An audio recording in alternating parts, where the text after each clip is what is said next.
What is up, everyone? Welcome to another small ignition retardation test. So we are gonna do things a little bit different this time. Everything is the same. The car is still the same from the last ignition retardation test. I'll drop the card for you guys over here or there. I'm not sure which side it is.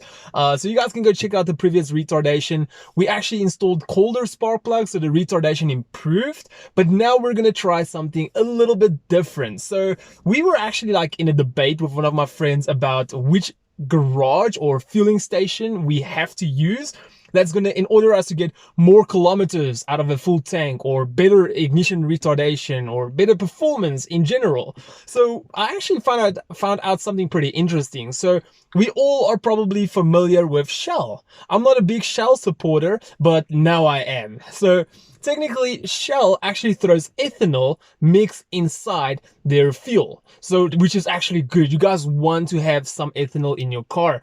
I just never gotten to that stage where I got myself like a ethanol reader. I don't know what you call it exactly. So you hook it up to your return line from your fuel system. So obviously you got your fuel pump at the back, sending it to your high pressure fuel pump.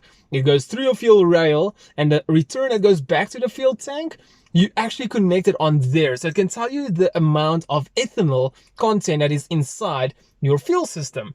So in other words, I never knew Shell actually has ethanol. I try to get like an exact percentage, but they say technically it's between 5 and 10%. That is where we can expect it to be.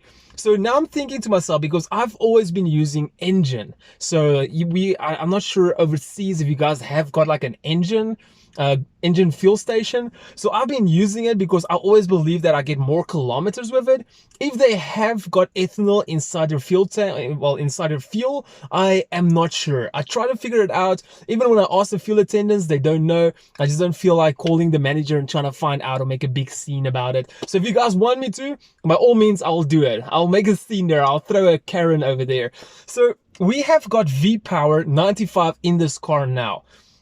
So hopefully I worked out all the previous engine fuel station fuel that I used. So I filled up the car 3 times with Shell V-Power. So I didn't want to fill it up too much, so that obviously I can just fill up more constantly. So let's say I filled up with about 10 liters, 10 liters, 10 liters, plus, no, maybe a bit more, maybe 20 liters, 20 liters, 20 liters, or 15 at least. So I just filled up this morning again. We're gonna go do an ignition retardation test. If you guys are unsure how to do it or what the heck this is, I've got a very great video explaining to you guys. I'm gonna drop it somewhere in this corner. I think it's this corner. I'm unsure, but I think it's that corner. So you guys can just go check it out. Technically, what it is that your car is pre-ignitioning for whatever reason. It could be because your spark plugs is not hot enough. Could be bad fuel. That's why I tried fuel with ethanol content in it, if it makes any sense. So obviously that video will explain everything to you. The thing that you don't want to see is you don't want to see any knock. So it's going to be displayed into degrees of how much timing it has to pull out. Don't worry, I'll talk a little bit more about it just now. So let's quickly get this car started. Let's get to our road and go test it out. Okay, so here we go. Foot to the floor. That's shaky.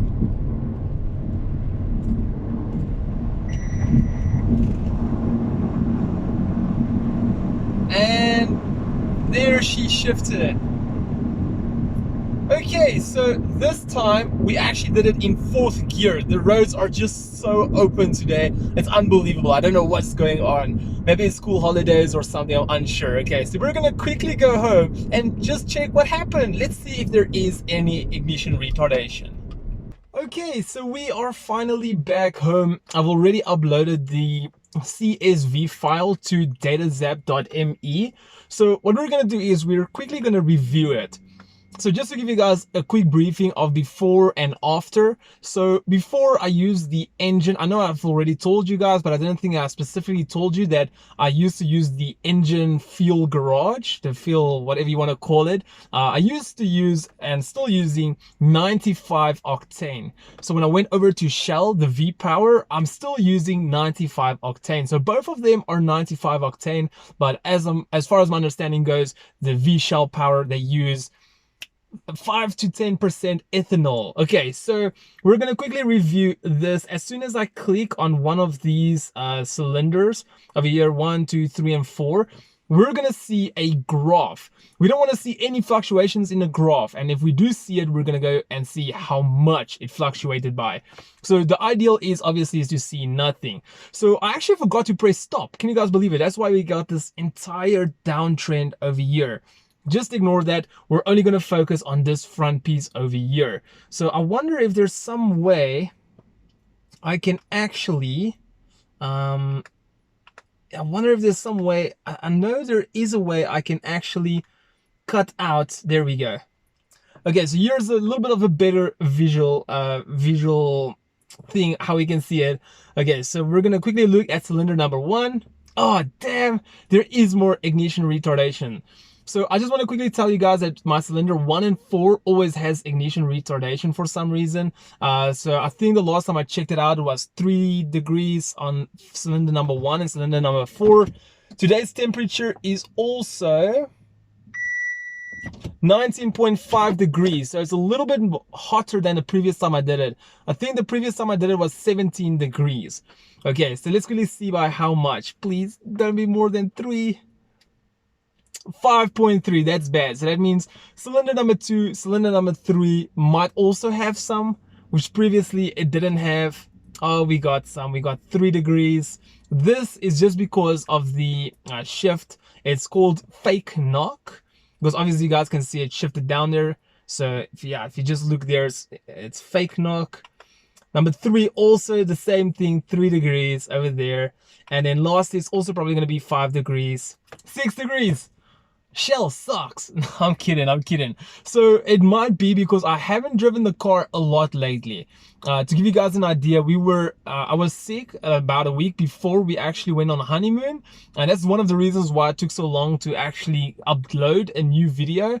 So I was about a week before we went on honeymoon. I was sick. We went on honeymoon for about 8 or 9 days, and then we had to come back. I had to do like a bunch of things around the house, cut the grass and etc.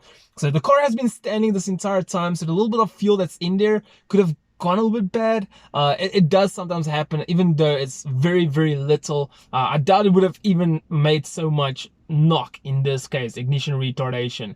So in other words, yeah, I'm not saying Shell is not good, but what I'm going to do is in the future, I'm going to retest this as well. If you guys do see another video of this coming up, then you guys might actually notice that, yeah, something has changed, or maybe I got it a bit better somehow, something. But yeah, if I don't do ignition retardation test on Shell again, it means that it is what it is. So in that case, I would recommend you guys as now to throw in some petrol at the engine fuel station. But once again, I still got to test this out a little bit. This is the exact data that I got. I've been running Shell for, remember, if we have to cut out the honeymoon, the week honeymoon and the week that I've been sick, I would still say I've been running Shell in this car for about 4 weeks. With that, so in total it's about 6 weeks that Shell has been in the cars. I believe all the engine fuel has been worked out already, because I do try to like drive it as low as I can without getting like stopping down next to the road,